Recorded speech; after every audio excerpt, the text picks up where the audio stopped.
Train में उल्टा ही system हुआ। यहाँ पे हमारा पासपोर्ट गया था भाई इमिग्रेशन के लिए। भाई मैं एक दिन तो इसमें 400 रुपये में रुका, एक दिन 500 रुपये में, एक दिन 560 रुपये में, मतलब बस से मैं पहुँच जाऊँगा सिर्फ 20 रुपये में। ये भाई एक इंटरनेशनल ट्रेन है जो कजाकिस्तान से जाती है उज्बेकिस्तान। और यहाँ पे ये चीज़ बड़ी ख़राब है कि है ना, और अगर मैं तकिया हटाऊँ, ये कंबल मिलता है, ये हटा दूँ तो ऐसे ये चद्दर वद्दर सब मिलते हैं। देखो तो भाई कजाकिस्तान का एग्जिट स्टैम्प तो लग गया। अब ये ट्रेन रुकी हुई है, इमिग्रेशन वाले आए, पासपोर्ट लिया, लेके चले गए और अब दे गए। तो भाई वेलकम टू उज्बेकिस्तान। यहाँ पे ना भाई ब्लैक मार्केट का करेंसी का बहुत तगड़ा लफड़ा है। $10-20 ऐसे अलग से रखना चेंज, कुछ इस तरीके का आपको आउटलेट मिल जाएगा। और मैं आपको प्लान बताइए, ये देखो रेलवे स्टेशन में मस्त चौड़े में दारू बिक रही है ना मस्त भाई। तो 80 रुपये में अपना हॉस्टल पहुंच गया भाई तक। तो भाई आपने ये देखो, इमिग्रेशन के लिए अपन खुद जाते हैं इमिग्रेशन काउंटर पे, जिसमें एक क्या ना टूरिस्ट फीस होती है वो इंक्लूड है। इतना सस्ता पड़ा भाई, हॉस्टल भी बिल्कुल सही है। तो भाई ये देख लो, ये था मेरा हॉस्टल। इस हॉस्टल का नाम है गोल्डन स्क्वायर। तो भाई हॉस्टल मैंने कर दिया था चेकआउट। अब यहाँ से चलते हैं ट्रेन स्टेशन। देखो यहाँ पे 2 ट्रेन स्टेशन है, बट मैं जा रहा हूँ भाई बच्चे है ना, मेरे बैग से डर गई। देखो भाई बैग से डर गई बच्ची। तो मैं बता रहा था आपको कि मेरी जो ट्रेन है वो है अलमाटी 2 ट्रेन स्टेशन से। और ये हॉस्टल में सजेस्ट बिल्कुल करूँगा भाई। मैं एक दिन तो इसमें 400 रुपये में रुका, एक दिन 500 रुपये में, एक दिन 560 रुपये, मतलब डायनामिक होते रहती है। मैंने रेगुलर 4-5 दिन की नहीं कराई थी, मैंने किस्तों में बुक करी थी अपनी। यहाँ से जो मेरा ट्रेन स्टेशन है वो है अप्रॉक्सीमेट 3 किलोमीटर। आप कैब से भी जा सकते हो, आप बाय बस जा सकते हो। मैं जा रहा हूँ भाई बस से। कैब से मैं पहुँच जाता 400 रुपये में, 300 से 400 रुपये के बीच में। बस से मैं पहुँच जाऊँगा सिर्फ 20 रुपये में। इसलिए भाई बस में थोड़ा बहुत ही झेलना पड़ेगा, झेल लेंगे भाई। तो भाई मेरा बैग देखो कितना भारी हो गया भाई। मैंने यहाँ से चॉकलेटें ली हैं, कॉफ़ी भर रखी है, तो भाई मेरा बैग हो चुका है भारी। तो चलो अभी पहले चलते हैं ट्रेन स्टेशन। अब मैं दिखाने वाला हूँ आपको एक इंटरनेशनल ट्रेन जर्नी। तो भाई ये देख लो, ये है अलमाती का मेन ट्रेन स्टेशन। इसका नाम है अलमाती 2। सामने जो लिखा हुआ है ना वो भाई कजाक लैंग्वेज और रशियन लैंग्वेज में लिखा हुआ है। यहाँ भी भाई आपको इंग्लिश में चीज़ें कम ही देखने को मिलेंगी। बाकी जो ये रेलवे स्टेशन का डिज़ाइन है ना, ये बिल्कुल सोवियत टाइप आर्किटेक्चर है। ये कोई कजाक आर्किटेक्चर नहीं है, एक सोवियत टाइप आर्किटेक्चर है। और आप देखोगे तो बाकी बहुत सुंदर है और बहुत क्लीन है। ये चीज़ तो मुझे मस्त लगती है भाई, यहाँ के रेलवे स्टेशन देखो कितने साफ़ हैं। और बाकी भाई अब मैं क्या ही अपने वालों से तो कंपेयर करूँ। तो भाई ये देख लो, कुछ अंदर से है ट्रेन स्टेशन भाई ऐसा।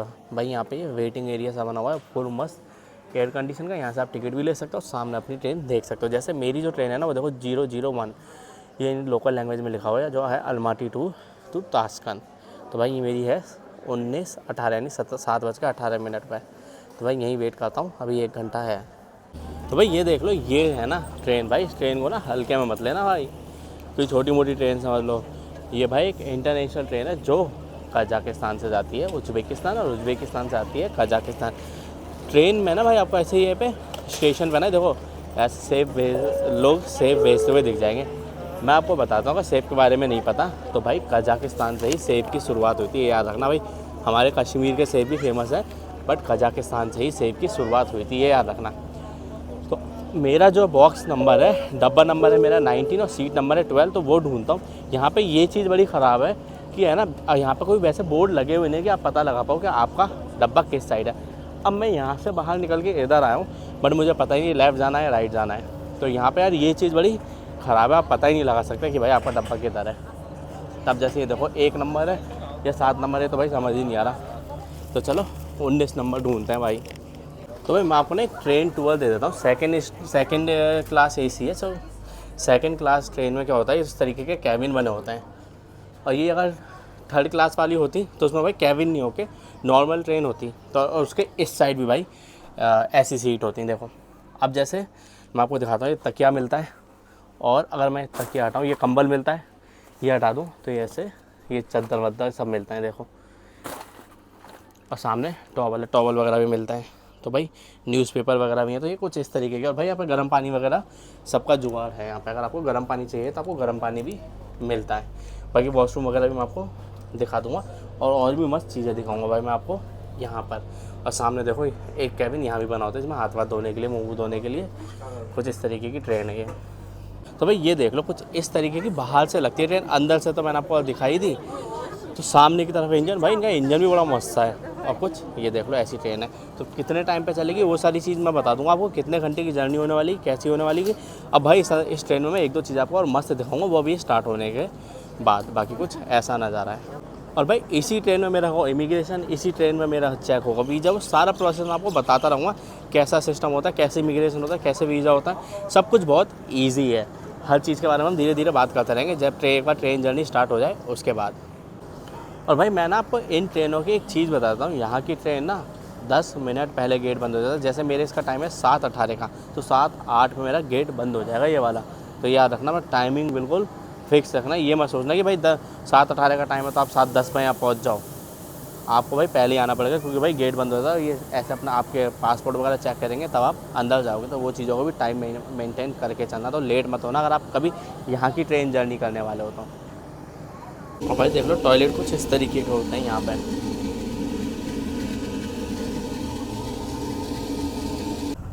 तो भाई ये अब ट्रेन चल दी है यहाँ से, और मैं आपको दिखाता हूँ अंदर। देखो टाइम वाइम स्पीड सब दिख रही है। उसके बाद कुछ बाहर का नज़ारा है, ऐसा है। ये देख लो भाई, ये चीज़ है कि भाई ऑन टाइम अभी ट्रेन चली है और कितने बजे पहुँचेगी वो सारी चीज़ मैं आपको बता दूंगा। और बाकी कुछ इस तरीके का स्टेशन का व्यू है, देख लो भाई। अगर मैं स्टेशन के बारे में बताऊँ, थोड़ा सोवियत टाइप आर्किटेक्चर है यहाँ का। तो भाई कजाकिस्तान का एग्जिट स्टैम्प तो लग गया। अब ये ट्रेन रुकी हुई है उज़्बेकिस्तान के इमिग्रेशन के लिए। तो इमिग्रेशन वाले आए, पासपोर्ट लिया, लेके चले गए और अब दे गए स्टैम्प मार के। तो पूरी कहानी एक बार ट्रेन से उतर जाऊँ फिर मैं बताऊँगा। अभी यहाँ से ताशकंद पास में ही है, तो यहाँ ऑलमोस्ट 1 घंटे से ऊपर रुकी हुई है ट्रेन। तो ये मेरा कुछ क्या इतना मैं वापस दिखा देता हूँ। ऐसा ये मेरे ऊपर बैठ था,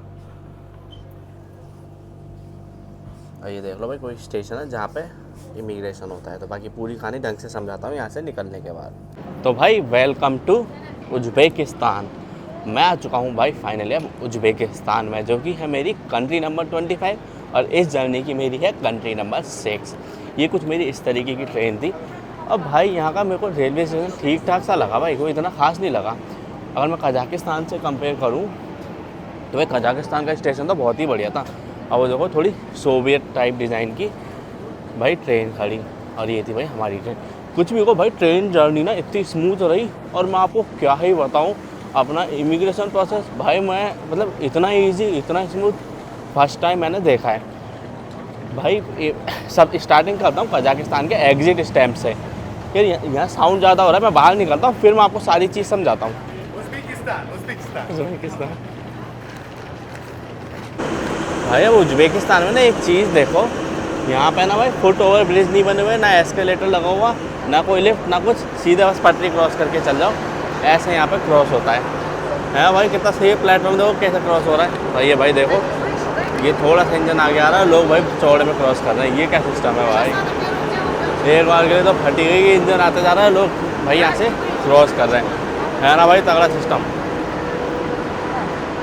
इतना डेवलप तो नहीं लगा भाई मुझे। तो भाई ये देखो, ये रेलवे स्टेशन है, ऐसे आपको है ना प्रोमोटर्स दिख जाएंगे ये। तो ये आपको बता देंगे आप यहाँ से सिम लेने जा सकते हो। जैसे ये देखो एरो दिया हुआ है। और मैंने एक चीज़ पूछी है भाई, ये कह रहे हैं कार्ड से भी पे कर सकते हैं। तो वो चल के देखते हैं, क्योंकि कैश अभी मेरे पास है नहीं, करेंसी एक्सचेंज मैंने करा नहीं है। यहाँ पे ना भाई ब्लैक मार्केट का करेंसी का बहुत तगड़ा लफड़ा है, तो वो मैं आपको समझाऊँगा आराम से। तो भाई आपको अभी कैश करने की ज़रूरत नहीं है, या कुछ $10-20 ऐसे अलग से रखना चेंज, कि भाई $10-20 ऐसे एक्सचेंज करके अपने हॉस्टल तक जा सको। तो भाई रेलवे स्टेशन पे ना कुछ इस तरीके का आपको आउटलेट मिल जाएगा। और मैं आपको प्लान बता देता हूँ। देखो ये 55,000 सोम का 22 GB, 70,000 का 40, 1 लाख का 200 GB, ये सब आप पॉज करके भी रेट पढ़ सकते हो। और मैंने लिया है 22 GB वाला 55,000 सोम का। तो भाई यहीं से सिम लेना बिल्कुल सही है, जिससे कैब में बुक करना सब ईजी हो जाएगा। अब भाई देख लो, ये हूँ मैं उज़्बेकिस्तान में रेलवे स्टेशन पे ताशकंद के। अब भाई ये देखो रेलवे स्टेशन में मस्त चौड़े में दारू बिक रही है ना मस्त भाई देख लो यहाँ का रेलवे स्टेशन भी ऐसे है मस्त बिल्कुल। और ये कॉफ़ी शॉप है जिससे मैंने कैपेचिनो ली है, इस मेरे हिसाब से 50-60 रुपये के आसपास की है। अब मैं आपको ना एक चीज़ और बताता हूँ, यहाँ से जैसे मुझे हॉस्टल जाना है वो है 2.5 किलोमीटर। अगर मैं मेट्रो से जाता हूँ तो भाई मैं 15-20 रुपये में पहुँच जाऊँ। बट मैं कैब से जा रहा हूँ, कैब भी सस्ती है, 150 रुपये के आसपास पड़ेगी। क्योंकि जहाँ पे मेट्रो मुझे उतारेगी ना, वहाँ से 550 मीटर पैदल चलना है, बट मेरा बैग बहुत ज़्यादा भारी हो रखा है, इसलिए भाई अभी बस की नहीं है चलने की, और भाई नींद सी और आ रही है।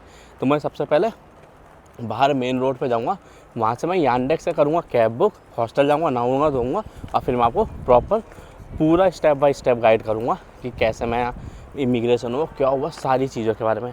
अभी पहले हॉस्टल चल लेते हैं यहाँ से। तो भाई देख लो, ये आ गई है मेरी गाड़ी, मैंने करी है यांडेक्स से बुक। अब इसमें जाऊँगा, आपको थोड़ा बहुत गाड़ी का आइडिया भी दिखा देता हूँ। ये देख लो, स्टेशन के सामने से पूरा व्यू है, यहाँ पे मेन रोड पर आ जाती है गाड़ी, अंदर नहीं आती भाई, ये याद रखना। ये कुछ अंदर से इस तरीके की है। तो भाई मैं ना अपने हॉस्टल आ गया था, ये मेरा हॉस्टल है, आप देख लो, मैं दिखा देता हूँ आपको। ये घर में हॉस्टल बना रखा है, और ये कुछ कॉलोनी सी बनी हुई है भाई, देखना बाहर निकलती टेस्ला देखने को मिल गई। तो मैं आपको ना थोड़ी सी चीज़ों के बारे में बता देता हूँ। मैं आ गया था यांडेक्स गो एप्लीकेशन से, मैंने कैब बुक करी थी, तो इंडियन करेंसी के हिसाब से मेरे 80 रुपये के आसपास कटे। तो मैंने अपना कार्ड ही लगा रखा है यांडेक्स गो में, तो 80 रुपये में मैं अपना हॉस्टल पहुँच गया भाई। फिर मैं यहाँ आया, नहाया धोया, 1-2 घंटे में सोया, और अब बज रहे हैं शाम के 6। अब यहाँ से हम चलने वाले हैं कुछ एक्सप्लोर करने, जो आप देखोगे अगली वीडियो में। अभी मैं आपको थोड़ा सा इमिग्रेशन और इन चीज़ों के बारे में बताता हूँ। अभी तक तो भाई आपने ये देखा होगा, इमिग्रेशन के लिए अपन खुद जाते हैं इमिग्रेशन काउंटर पे, बट ट्रेन में उल्टा ही सिस्टम हुआ। यहाँ पे हमारा पासपोर्ट गया था भाई इमिग्रेशन के लिए। तो इमिग्रेशन ऑफिसर क्या है, ट्रेन में आते हैं और वो पासपोर्ट लेके जाते हैं। साथ में जैसे ई वीज़ा एप्लीकेबल था मेरे पास, तो ई वीज़ा भी मेरा लेके गए। आधे घंटे 40 मिनट बाद आए, पासपोर्ट दिया है, हो गया काम, बस इतना ही है। कुछ भी नहीं पूछते भाई, कुछ नहीं होता, सीधा पासपोर्ट लेके जाते हैं। स्कैन करा, क्या करा वो मुझे आइडिया नहीं है, बट भाई ऐसा इमिग्रेशन ज़िंदगी में पहली बार देखा मैं ना भाई। बताओ, इतना स्मूथ, कुछ भी नहीं, मतलब इसको इमिग्रेशन तो कहेंगे भी नहीं भाई। अभी तक तो हम जाते थे, यहाँ अपना पासपोर्ट गया भाई, मुझे मज़ा आ गया। और उज़्बेकिस्तान सीरियसली बहुत सस्ती है। ये हॉस्टल मुझे पड़ा है 500 रुपये पर डे पे, 500 में 400 कुछ रुपये पर डे पे, जिसमें एक क्या ना टूरिस्ट फीस होती है वो इंक्लूड है। इतना सस्ता पड़ा भाई, हॉस्टल भी बिल्कुल सही है, मैं अंदर से बैठ सब दिखा दूँगा। तो ये वीडियो में आपने मेरी जर्नी यहाँ तक की देख ली है। वीज़ा के बारे में एक अलग वीडियो बनाऊँगा, तो आप क्या करो, मुझे इंस्टाग्राम पे कर लो फॉलो। मिलते हैं अगली वीडियो में।